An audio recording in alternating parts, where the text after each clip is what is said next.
5 wealthy elites had gathered in a mansion deep in the mountains for a private meal. This single dinner alone cost over £1 million, and the ingredients they were eating were enough to leave anyone speechless. Soon, the fresh ingredients were brought out to the tycoon's table. The springy thigh meat had been sliced into small pieces and pan-fried medium rare. The chest ribs had been brushed with sauce and slow-roasted repeatedly over imported North American cherrywood. The tongue had been prepared as sashimi. Just as the guests were savoring every bite, the police suddenly arrived. Faced with this unexpected turn, Laura could only smile and invite them inside. The officers had come looking for a young man from the town who had gone missing. As they spoke, they handed over a photo. To everyone's horror, the boy in the photo was the very ingredient being served to tonight's guests. Even though the visitors clearly meant business, Laura, accustomed to handling tense situations, kept her composure. But the sheriff's next words instantly broke a cold sweat down her back.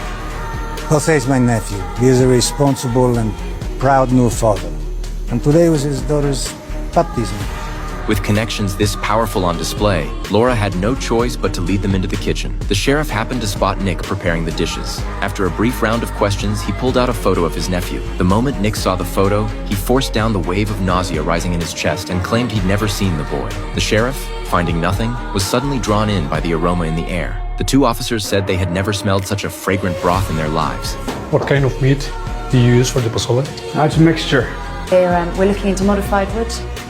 And there's chicken stock, that always helps.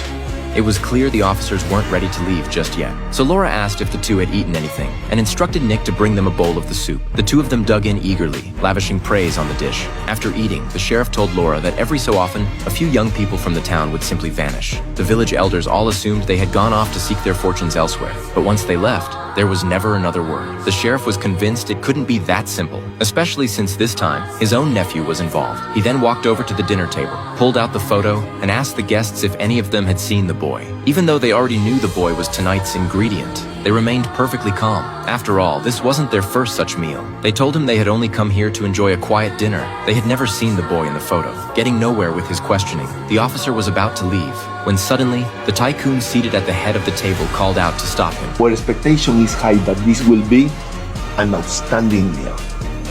The sheriff, who had just tasted the soup, had clearly developed a strong interest in the food. Seeing this, Laura pulled the tycoon aside privately, but before she could even begin scolding him, the tycoon posed her a question. Are you married? No, I'm not. I've been married for 22 years. He used his own marriage as a metaphor to explain why he had invited the sheriff to dine. The implication was clear. Having loved ones unknowingly consume their own kin would make this dinner all the more thrilling. At that very moment, a woman named Lisa came looking for them. She claimed to be a friend of Jason's. To keep her from disrupting the dinner, Laura made up an excuse to send her away. But Lisa said she'd driven all the way from somewhere far. Surely she could at least use the bathroom before leaving. So Laura brought her to Nick and told him to get rid of her as quickly as possible. Nick was stunned to see Lisa, but Lisa was even more confused. Why had the woman just called him Jason? Nick told her he was filling in for Jason on this job. He'd explain everything in detail later. Hungry, Lisa grabbed a piece of meat from a serving tray and popped it in her mouth. Nick immediately snatched the tray away, because only he knew what that meat was actually made of. Meanwhile, as dish after dish was brought out, the guests heaped praise on Nick's culinary skills. There was still one dessert left to serve. Then one of the women accidentally let something slip. The tongue? The tongue of what?